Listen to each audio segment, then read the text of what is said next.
بڕیار وایە ئەمڕۆ ناوەندی حەوت ڕەنگە پێشانگایەکی هاوبەشی شێوەکارانی شارەکانی سنە، سەقس، کرماشان، تەبرێز، تاران لەژێر ناوی دراوسێ لە هۆڵی نیشتیمانی ئەمنە سوورەکە بکاتەوە. ڕێژنە ڕزگار نێردراوی دشتی هونەری کورسان نیوز لەو بارەیەوە زانیاری زیاتری لە ڕێژنە سڵاو لێبێ.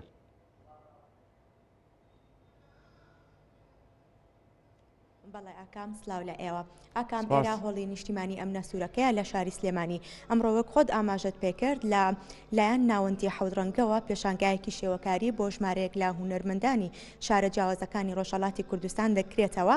من گفتوگۆی زیاتر لەسەر پێشانگاکە لەگەڵ بەڕێز بەختیار سعید گفتوگۆیەک دەکەم و زانیاری زیاتر لە بەڕێزیان وەردەگرین. کاک بەختیار سلااوت لێبێ، ئەم کاتت باش، زۆر سپاس. جیاوازی ئەم پێشانگایە لەگەڵ پێشانگاکانی مانگەکانی پێشووی ئەم ساڵدا چییە؟ دراوسێ ناوی پێشانگاکەی کە بێتە چوارەمین پێشانگای ناوەندی حەوڕەنگە لە ساڵی 2024. ئەم ئەزمونە جگە لە شارە کوردیەکان شارەکانی بڵێن وەکو تاران و تەبرێز و شارە فارسەکانیش بەشداریان کردووە، واتە کۆلەکشنێکی هەمە چەشنی هەمە ڕەنگەکە بڵێن هونەرمەندان بە ستایلی جیاواز کاریان کردووە. زۆر گرنگە ئەم ستایلە جیاوازەکان بێنینە سلێمانیەوە، لە من کاتی سلێمانیش بەرینە تارانەوە یاخود هەر شارێکی تری ئێران بێ یاخود بۆ هەر وڵاتێک کە بێت. ناوەندی حەوڕەنگە وا بیرەکاتەوە ئێمە لە دروستکردنی لینکە جیاوازەکانە ئەزمون وەرەگرین، لە من کاتاتوانین ئەزمونیش ببەخشین. ئەم پێشانگایش کۆمەڵە کاری زۆر جیاوازی تایەکە ئەتوانم بڵم لە ڕووی تەکنیکەوە تایبەتمەندی و نەروەندەکانی پێوە دیارە و خۆشحاڵین کە توانراوە پشگیری ئەم پێشانگای بکرێت. کاک بەختیار وەک دەزانین و ئاشکرایە هونەر بەگشتی لە ڕۆژهەڵاتی کوردستان زیاتر لە برەوداندایە، ئەمەش لە چالاکیەکانی بەڕێستان زیاتر ڕنگدانەوەی هەبووە. بەڕای ئێوە ئەمە بۆچی ئەگەڕێنەوە؟ هۆکاری ئەمە چییە؟ ئێران وڵاتێکە پاشخانێکی کللتوری زۆر دەوڵەمەنی هەیە. ئەو پاشخانە جارێککە بەسەر هەموو تاکەکانی ناو هەم بە شارە کوردەکان هەم بە شارە فارسەکانە ڕەنگی یاوەتەوانێت. ئەم پاشخانە توانێتی وجودێک دروست کات لە بوارە جیاوازەکانە. تۆ گەر سەیری بۆ نمونە هەر لە کاری نیگارکێشان لە پەیکەرسازی لە فیلم لە مۆسیقا و گۆرانی لە هەمێ هەسەکەی لە ئاستێکی زۆر باڵا و زۆر دەوڵەمەنایە. ئەمە ئەو پاشخانە مێژوویە دروستی کردووە کە لەوانەیە لە هەندێک لە وڵاتی کە ئەمەی نەبێت. بۆی ئەمە جارێککە لە ناو کارە هونەریەکانی هونەرمەندان لە ئاستە جیاوازەکانە بەدیەکەی تەوانێت. چەند هونەرمەندی شێوەکار ئەمڕۆ لەم پێشانگایە بەشداریان کردووە؟ نزیکی 25 هونەرمەند بەشداری کردو لەو شارانی کە ناومان هێنا. تر هونەرمەندی تایە بە کارێک بەشداری کردو هەیە بە دوان و هەیە بە زیاتر. بەڵام بەکۆ ئەندازەی جیاوازە ئەندازە جیاوازانە هونەرمەندەکە توانیوێتی دەزڕەنگینی خۆی تا دروستکە. ئەگە سەیری هەر یەک لەو تابلۆیانە بکەین سەرەکەی ئەندازەکە بۆ هونەرمەندەکە نەبووەتە کێشە کە ئەو لە ئەندازێکی بچووک یاخود گەورەیە ئەتوانێت کار بکەن. ئەندازی جیاوازی بەکارێنەوە لە هەردووکیشە توانیوێتی کاری زۆر جوان دروست کات.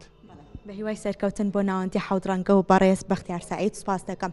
بەڵێ ئاکام لێرە کۆمەڵێک کاری شێوە و قەبارە جیاواز دەبینرێ. من پێم خۆشە گێر دەرفەت هەبێ یەکێک لەو بەشداربوانی ئەمڕۆ بدوێنم کا بەڕێزیان هاتوونەتە شاری سلێمانی و بەشداریان لەم پێشانگایە کردووە. ئەویش بەڕێز کاک حامد وسوقیە کە بەڕێزیان شێوەکارن. کاک حامد سڵاوت لێبێ، بە چەند تابلۆ ئەمڕۆ لەم پێشانگایە بەشداریت کردووە؟ بەناوی خوا من بە 9 تابلۆ لەم پێشانگایە بەشدار بوومە کە لە ڕۆژهەڵاتی کوردستانەوە هاتووە. کارەکانە گزارش لە چیەکەن؟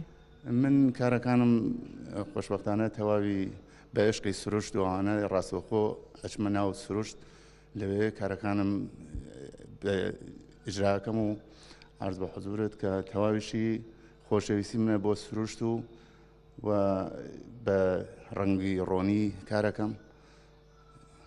کاک حامد گرنگە هونەرمەند بڕواتە سروشتەوە و تابلۆکەی بکێشێ یاخود ئەتوانێت لە شوێنێکدا بنیشێت و بە خەیاڵی خۆی تابلۆکەی بکێشێ؟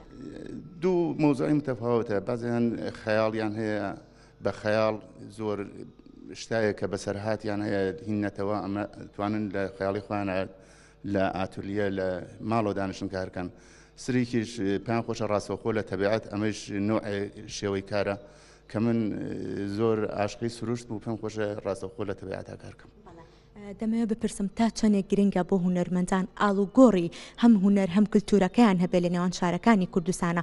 بەڕێستان هاتوونەتە ئێرە و کارەکانتان نمایشەکەن. گرنگە ئەو ئاڵوگۆڕ و ئەو پردی پەیوەندیە دروست بێ لە نێوان هونەرمەندەکانە؟ حتمەنەوەیە چۆن ئایسە لە دنیایەکە کە شەڕ و ئاژاوی بیدا دەکا و هونەر ئەتوانێت کەمە ئارامش و ئاهۆنی بۆ مرۆڤ خەلق کات و پەیوەندی لە بینی هونەرمەندانە بەگشتی هونەرمەندانی دنیا و بە تایبەت هونەرمەندانی کوردەواری زۆر گرنگە و ئەمەتوانێت پەیوەندیکی زۆر خۆشەویستانە و ئاڵوگۆڕ و بتوانێت ارتقای کاری هونەرمەندان بێت. زۆر سپاس بۆ بەڕێستان بە هیوای سەرکەوتن و بەردەوامیتان. بەڵێ ئاکام لێرە ئەمڕۆ لە هۆڵی نیشتیمانی ئەمنە سوورەکە لە شاری سلێمانی سعات 3:30 لێرە پێشانگاکە بەڕووی بینەراندا دەکرێتەوە.